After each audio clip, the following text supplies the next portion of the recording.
If you've ever created anything, you know just how much it can suck. Whether it's music or art or making videos or starting a business, this stuff is hard, man. If I was just now starting the process of creating a thing for myself that I could one day be proud of, this is what I'd want to hear. Whether you have an idea that you think is not good enough, whether you're unsure if you're the right person to be doing it, you have to set all those doubts aside and just do. Or I will find you. If you take nothing else from this video, then take this. Just do the thing, man. There will always be 1,000 reasons to convince yourself not to go out on a limb and jump into something new and creative. And the funny thing is, most of those reasons are bad. What could all the fear or criticism in the world matter when you've reached the sunset of your life thinking about how you spent it? A spoiler, it won't matter at all, because you'll either be thinking of all the good stuff, with this being a part of it, or you'll wish you took the chance. I think I know which side I'd rather be on. Have you ever seen this clip? I know one day I'm gonna be somebody, and you'll know when I... Please look at my face. You're somebody now.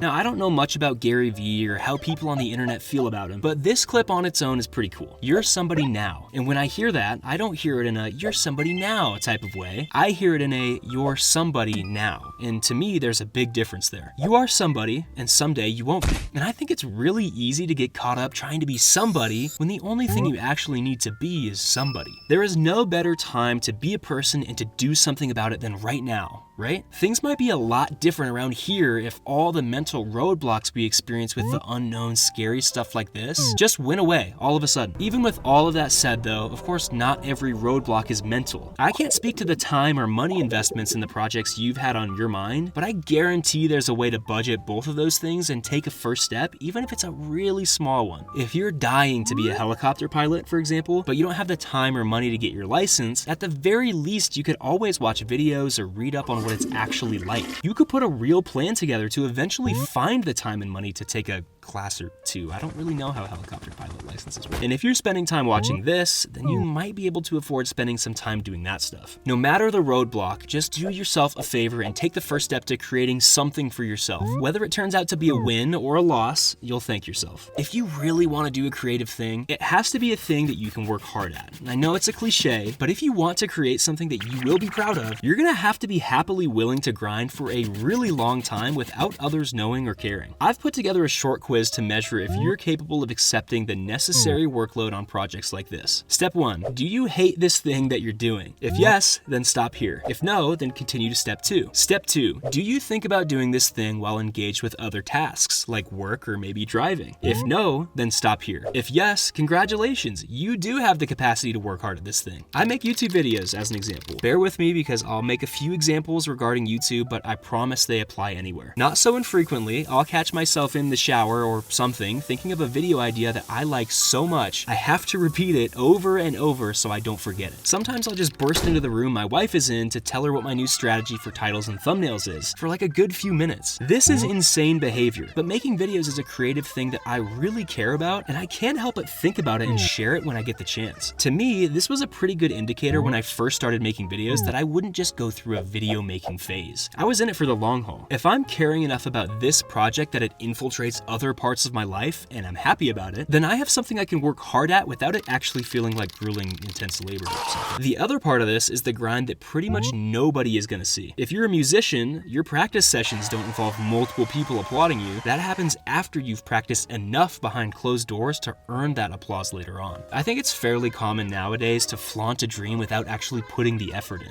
We picture ourselves at the top of the mountain and think about how fulfilled we would be, but getting there is not as easy as it is to share the idea of being there. Putting your head down and doing the work is much more difficult than thinking and talking about it, but it's way more rewarding. I think when it comes to creating something from nothing, it's extra important not to play the comparison game. Comparison in general is a pretty bad idea, but it's a death sentence. If you're comparing yourself with people who seem like they are just killing it on any random day at the project you're interested in, it'll end up paralyzing you so badly that you'll have convinced your brain that there's no point to even trying this. Because if this one random person can create something magnificent this effortlessly, you're your efforts certainly won't stack up anytime soon. And we could be pretty unfairly hard on ourselves with stuff like this, especially when we see ordinary people around us accomplishing extraordinary things all the time. We just spend so much time with ourselves that we don't see anything special. The mundane days we have tend to stack up, and when we compare ourselves with other largely successful people over and over, we can convince ourselves that mundane is all there is to us. Again, you could use my videos as an example if you want to. When I first reached 100 subscribers, I was pretty proud of what my dedication to this project had got me, but then doubts started to creep in, and I thought about how little that is compared to some of my peers, especially some who did it after posting like 2 videos. I'm sure it's pretty comparable to creating your first art piece or writing your first song after years of trying, and then seeing someone online that seems like they just did it in 20 minutes on their first try. Progress shouldn't be discounted because it isn't enough progress. Sometimes you're so focused on the future that the present victories go completely unnoticed. Like for me, I play the comparison game with people that have a bigger following than me often, but if I really think about those first 100 subscribers, and then if you physically put 100 people in a room with me that liked my videos enough to sign up to see them right when they upload, I'd probably cry. I think it's also nice to be reminded every once in a while that for every person that's seemingly a prodigy right from the get-go, there are many more who are trying to climb up from the bottom, and a ton more than that who are too scared to even start. If you, as the starter, were being compared to the many who never took the leap instead of the few who totally took off out of nowhere, all of a sudden that's a much different feeling. The days pass so quickly sometimes that it's hard to even remember what you spent your free time doing. How often do you find yourself with some free time in the day that isn't really filled with anything specific, so you just pick up your phone and scroll through Instagram or TikTok? If you're like me, it happens way more than you're cool with. So after moments like that, how many videos do you actually remember watching? Like, what did you watch and how did it affect you? Again, if you're like me, probably not much of an answer there, except for cat videos or videos of kids getting hurt.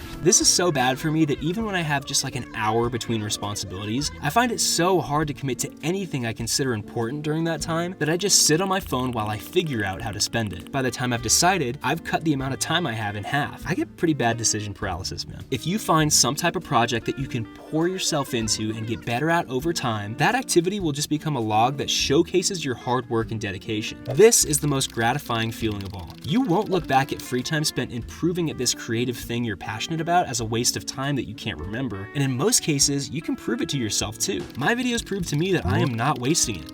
Well, not wasting it all anyway. Any art, music, writing, any business moves you made, any of that stuff should make you proud of yourself, because instead of brain rotting that time away, you made something of it. Now let me talk about good free time outside of working on creative projects though, because that's neglected yet really important too. And I think understanding that balance makes your projects flourish even more. When I think about stuff I consider important in my free time, for me that includes my favorite hobbies that don't actively help me with my creative goals, like video games or watching shows that make me laugh. It's restful free time. My brain gets to take a break for just a minute. Those things aren't creative projects I'm working on, but I still care about and value them. Scrolling is restful free time, sure, but it's not a hobby I care about and value. Thank God. Most of the time when I'm done scrolling on my phone, to me, that time feels wasteful because I really didn't care about what I was doing. I'm just throwing my time in an active volcano to be incinerated and blown up and go to jail. And for me, that's the difference between restful free time that's valuable and restful free time that's a waste. You have to have time to decompress. You're never ever gonna hear me say on this channel that you gotta grind 24/7. But when that restful time is spent on things you actually do care about and enjoy, it feels a lot more restful. And when it feels a lot more restful, it actually does make working on your creative projects a whole lot easier. There are times when I'm writing scripts for this channel and I just run into a creative roadblock. At those times, I know it's best to just step away and take some restful free time. When I spend that time in ways I care about, I oftentimes come back feeling super refreshed and ready to draw little stick figure guys all over again. If you made it this far into the video, I really do appreciate it. Now go do yourself a favor and create something. You, 5 years from now, will be really grateful that you gave it a shot.